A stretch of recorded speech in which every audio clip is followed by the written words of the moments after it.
Good morning, everybody, or afternoon, or evening, or whenever you decide to watch this. It is Snow Apocalypse 2026, and we are in the midst of it. So, we thought we'd go ahead and record this week's message and some announcements and whatever so we could enjoy this together. What I have for you in the description, if you're watching on YouTube, on Facebook, this is going to be posted a couple different places. There's a discussion guide for families, or maybe just devotional guide if it's just you watching this, that you can participate in throughout this week, through this day. Life's going to slow down because of the snow. Hopefully, we can get out soon and it doesn't disrupt lives too much. But this is a great time to just kind of recalibrate and think about that. Today, we're going to be talking about community. We're finishing the series, Community. We're specifically talking about how we love our neighbors well, and maybe there's some opportunities to neighbor well in this coming week, in these moments. I have no idea. I'm recording this on Thursday, so I have no idea what our present reality is. So take it for what it's worth. A couple announcements before we get into that. There is this: the Connect journals are live. The new Connect Bible readings for the new relationship series that's going to be starting in February. It is live on line already for you. If you do pop into the church this week, you can get your laminated bookmark. I know we love those laminated bookmarks. On the back of those are the QR codes. I want to point out one specific one today. It's the Next Step Pathway. You can get to that different ways on the website and also that QR code. What that does for us is if you're going, what's my next step in faith? How do I get involved at church? How do I get involved in my community? How has God created me? I have a lot of questions I want answered in that. This is a self-guided pathway. It's kind of, you take some assessments. It's basically 3 different assessments all rolled up into one. I've crafted this for Eastland. This isn't just taken out of a book somewhere. This is crafted for us. Now, the catch is for you to get your results of the assessment, you have to meet with me or one of the staff members. I don't give you the results after you complete it. It is a personal conversation that we're going to have. Ha ha ha. That's where I get you. Just because I want to build that relationship. I want to know you a little bit better. I want to know your story, your heart, your dreams. And so the pathway is a fantastic way to jump into that. There are physical copies at the church. Maybe you've already taken one home. Snow days would be a great time to fill that out. You can bring in the physical copy and we can work through that together in my office or with another staff person and have a great time with that. Second thing is next steps. If you're new here and you want to get to know the staff a little bit better, first Sunday of February is coming up, and immediately after church, we have some wonderful food and just have some laughter and fun times together where we introduce the staff to new families. If you've not been to that, we are more than welcome to join us. You don't have to sign up. It helps us a little bit to buy the right amount of food, but I can always starve the staff for you. I'm just teasing. But we just want you to come. It's no pressure environment. It's really just a fun kind of party atmosphere of, hey, let's get to know each other a little bit more. And then finally, baptism. If you want to take your next steps in faith and get baptized, that is coming up the first week of February as well. So it's a big, big, big week next week. A lot of fun stuff happening, a lot of good things. But if you're interested in baptism, let's chat and talk about what that could mean for you. And I'm excited about what that looks like here for our church in this next season. We exist at Eastland to connect people to Christ. Like that's why we exist at Eastland, is to connect people to Jesus. And what does that look like for us? And are we doing it well? And what does that really mean? Because I can spend a lot of time connecting myself to God. I can spend time connecting others to God. I can spend time connecting with my family to God. But what does it really mean to bring people into the presence of the Lord? Last week we talked a lot about Mark 2, the guys who tore the roof off the house and lured their friend to Christ. Like, what does it look like to do that? And in this moment of maybe snow, we get a glimpse of what it looks like to neighbor. You might see a neighbor walking down the street and he's shoveling somebody else's yard. And you may be experiencing someone helping push a car that's stuck in ice. To neighbor well. Now, those are outward expressions that we get to do that maybe once a year or once a decade because of what's happening. But on a weekly, on a monthly, to know that you have a neighbor that you can rely on for those moments. We have a fun relationship with one of our neighbors. A couple weeks ago, right before Christmas, I get a knock on the door, and Kelly goes and answer the door, opens it up, and there are three teenage boys who proceed to run a whole football play in the doorway of our house. They've got a play called. There's there's a center that's hiking the football. There's a quarterback, a running back. They're doing the whole thing. They run a full on Eagles tush push to bust into the barrier of our house. Now, no one was keeping them out of there. They're pantomiming the whole thing. Absolutely hysterical. Kelly and I are dying laughing watching these 15, 16-year-old boys just tumble into our home, feel comfortable enough to make complete fools of themselves running into our house. And it was hilarious because after they got done with their little show, Davis looks at me and says, "Is Bone and Kendall home?" No, it's just Kelly and I. We're just the two of us. No one here is to watch you guys. I wish I would have known it was happening. I would have recorded it. That's how I would have started this message, and to the embarrassment of everyone. Is absolutely hysterical. But uh, that story was just kind of the culmination of a few things that have been happening week after week after week, with specifically with us and our neighbors, the Borders, that with Davis's family. A week before this, we're trying to make a dessert for the staff Christmas party and realized we were out of powdered sugar. And it was the key ingredient to making the icing or whatever we were doing for this dessert.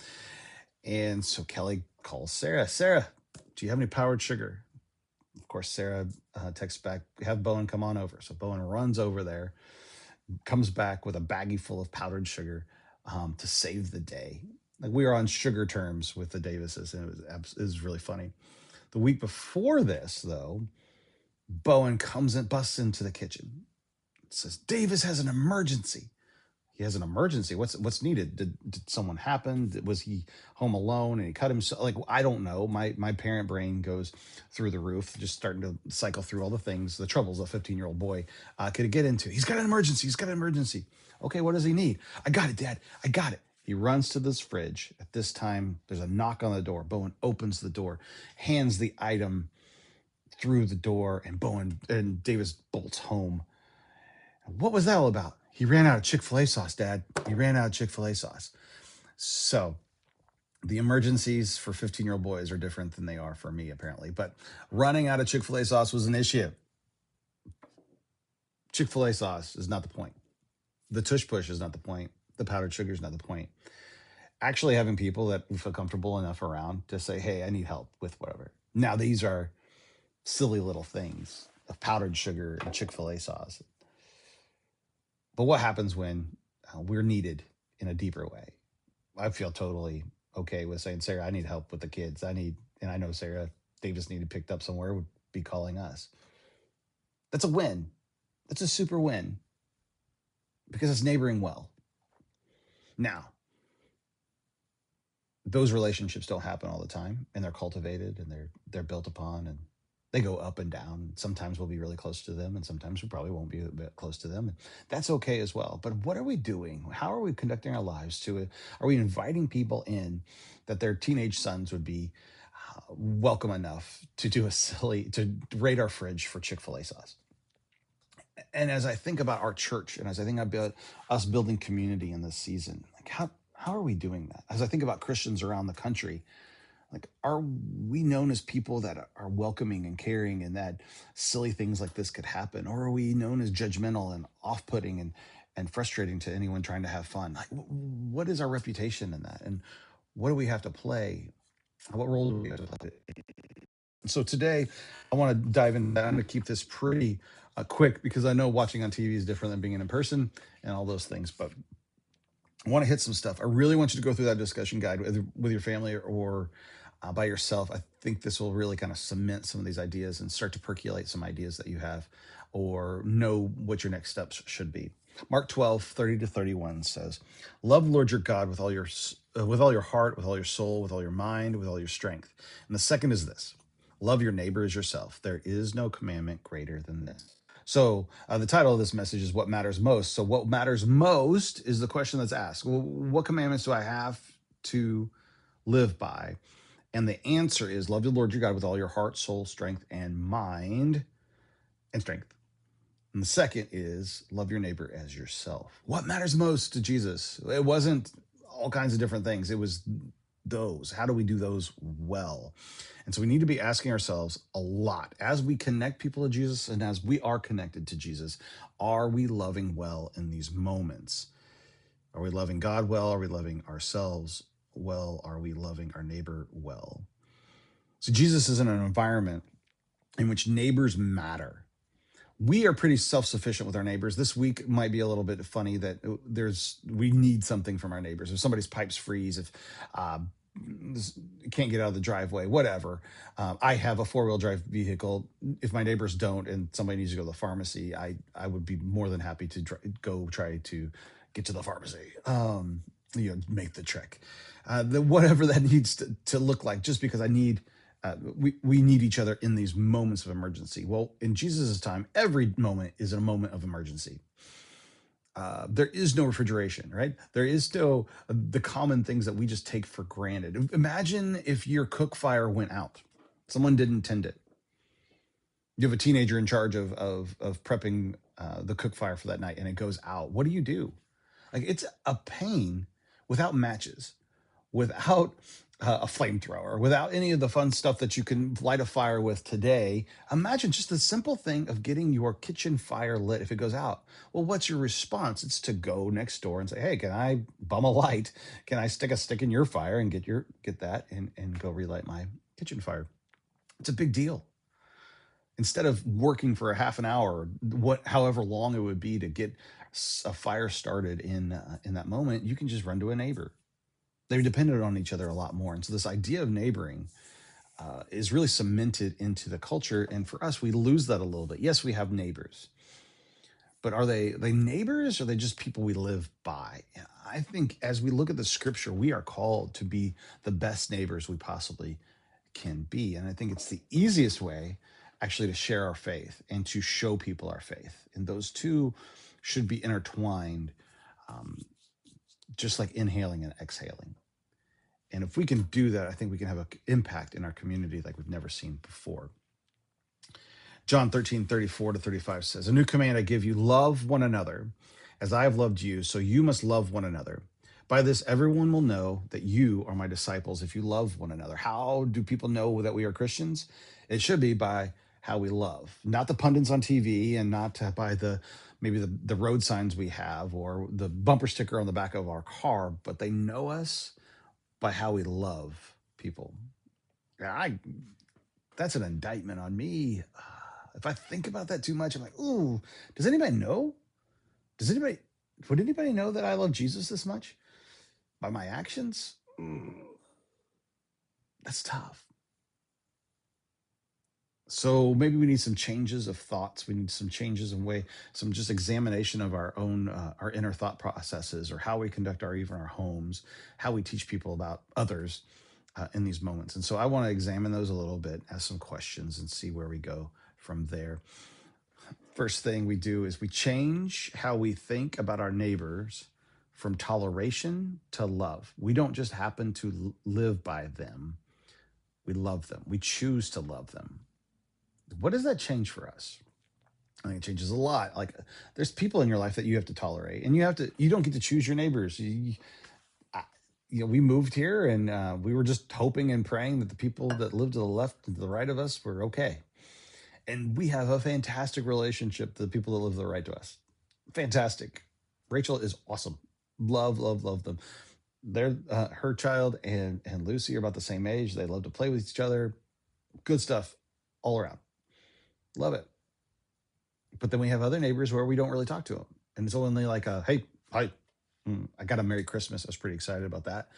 But that's the surface level. But there's different people. So what does it look like? How are we known? Are we just tolerating the people we live next to, or are we loving them well? This is super important into how we share our faith and how we are known and how we represent Christianity in the relationships in the people that we have. I have a non-Christian friend who is tempted to lump Christians into groups just based on what he sees on TV. Easy. Whatever media is portraying Christians as. He wants to lump them in together.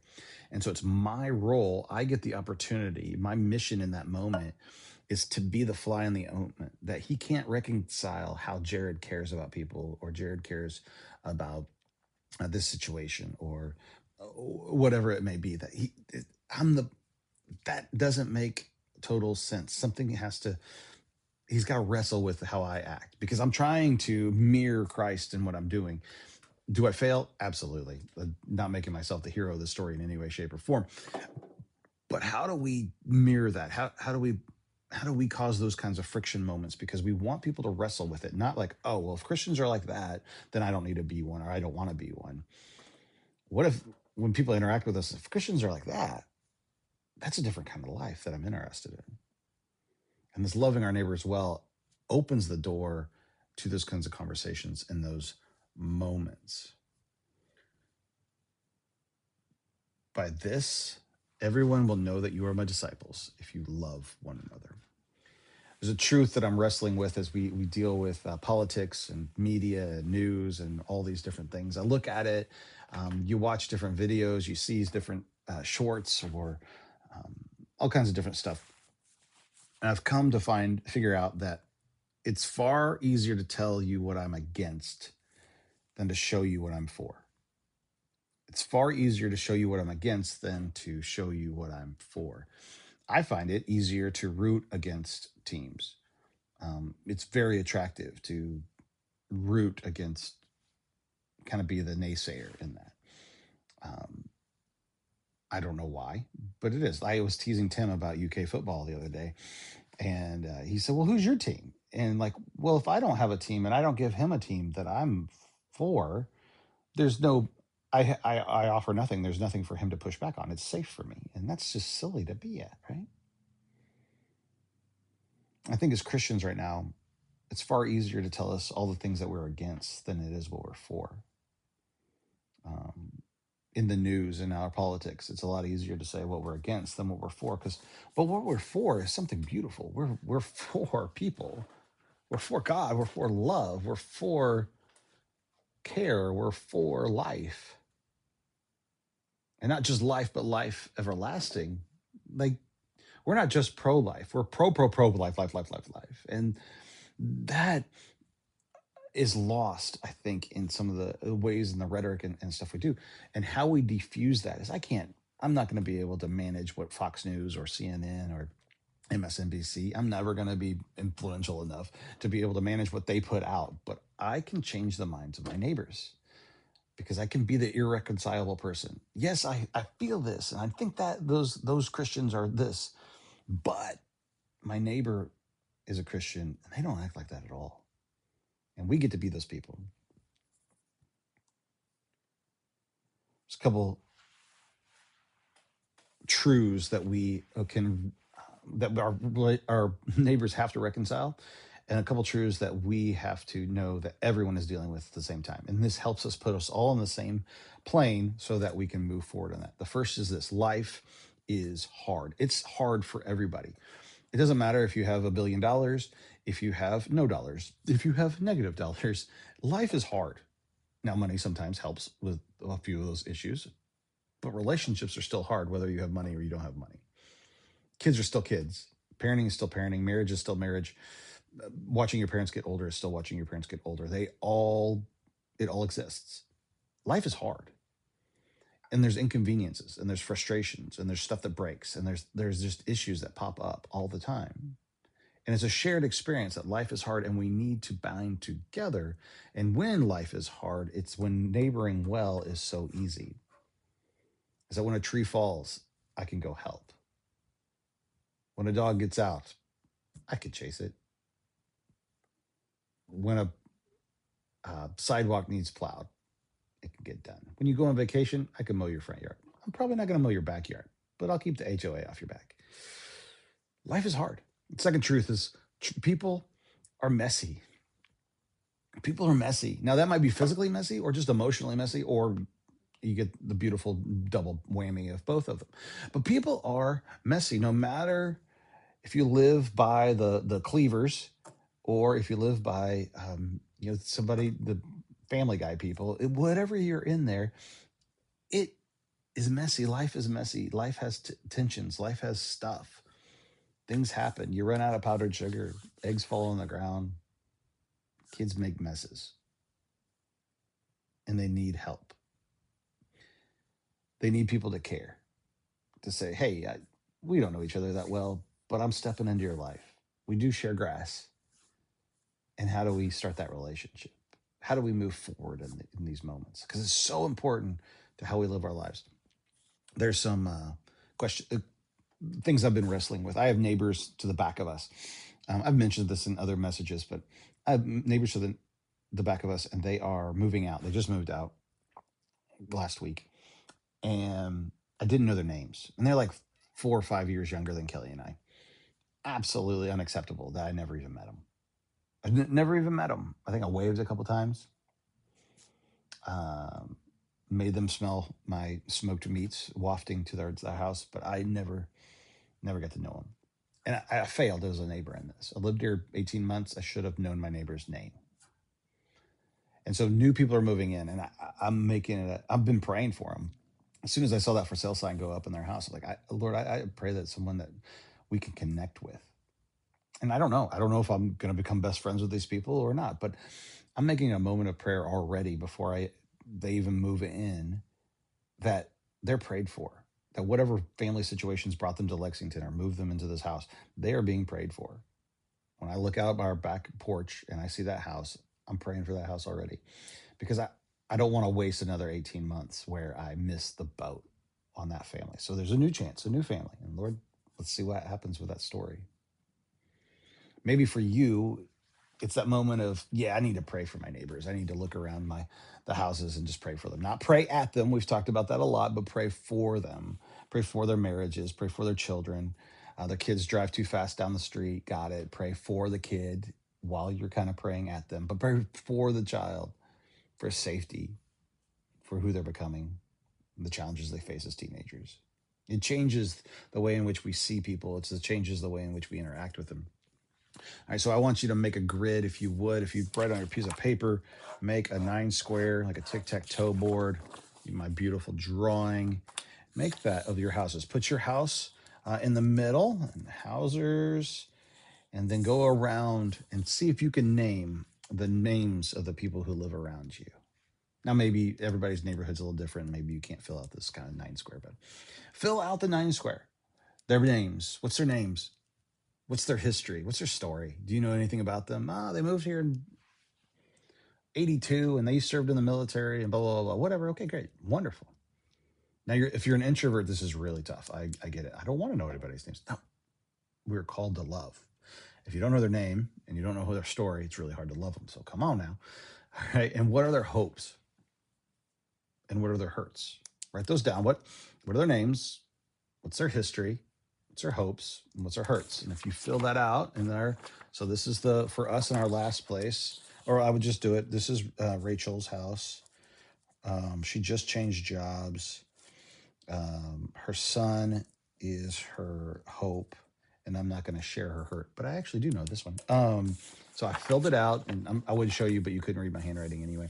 And that's I know that for Rachel. Now for the other side, I don't know them. I don't know. I know their careers. I know what they do, but I don't know their hopes and I don't know their hurts. And so my goal for the year is that I will be able to fill out this grid for my neighbors. That means you have to have some conversations to fill out this grid. You've got to do something in that. So what does that look like? That's an easy, simple step for you.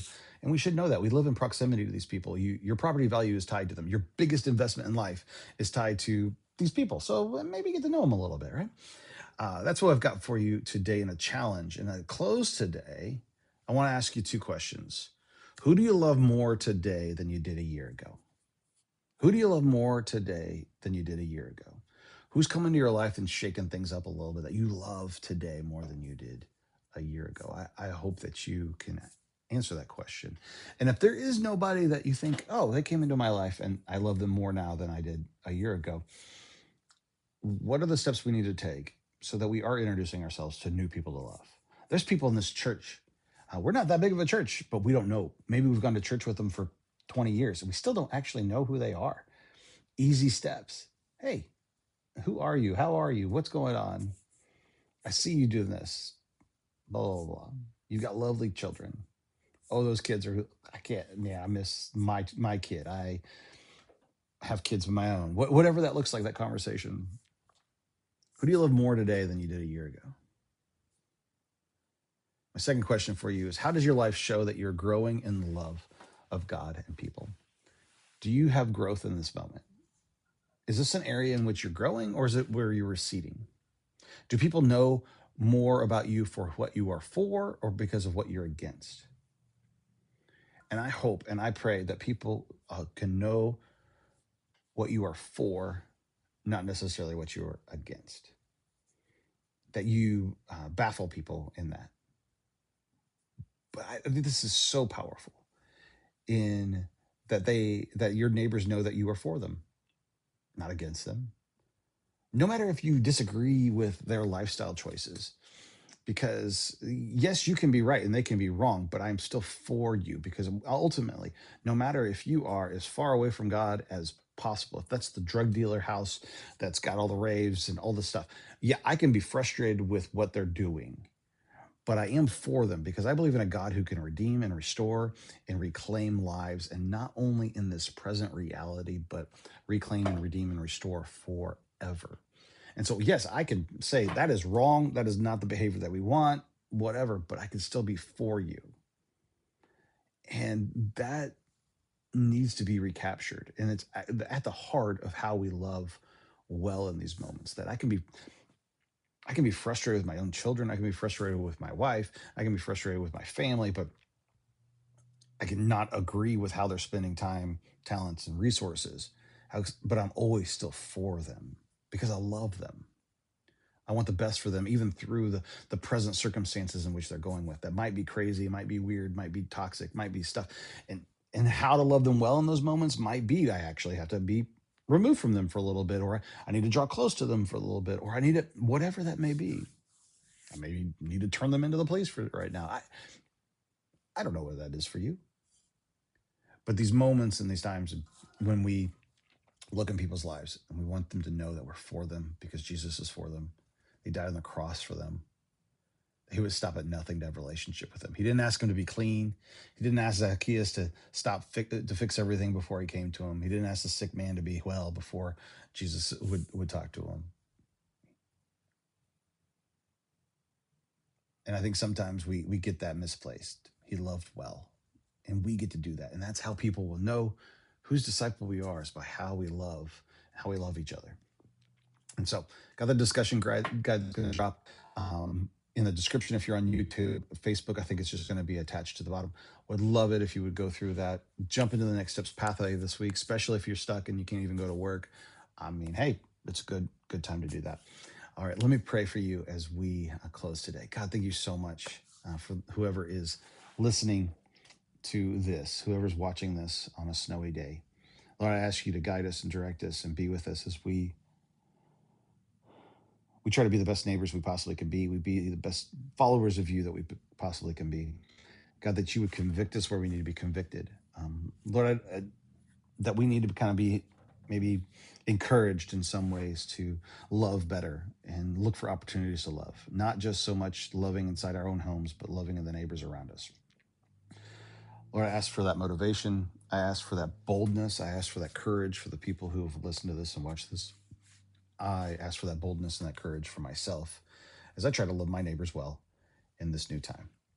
In Jesus' name I pray, amen. All right. Join us next week live back in church. We've got the Next Step Sunday dinner. If you're new, we've got baptism. That's amazing. Call me if you want to talk about baptism. I'd love for that to happen. And then also the relationship series starts. So that's going to be super fun. I always have an elbow zone of marriage tips, like February's coming, Valentine's Day. It's the best time of the year to kind of recalibrate that. Of course, if you're single, there's going to be fantastic stuff for you to apply to your lives as well. It's not just exclusively for married people. I promise. All right. Y'all have a great day. God bless. And may the Lord bless you and keep you. May his face shine upon you all the days of your life.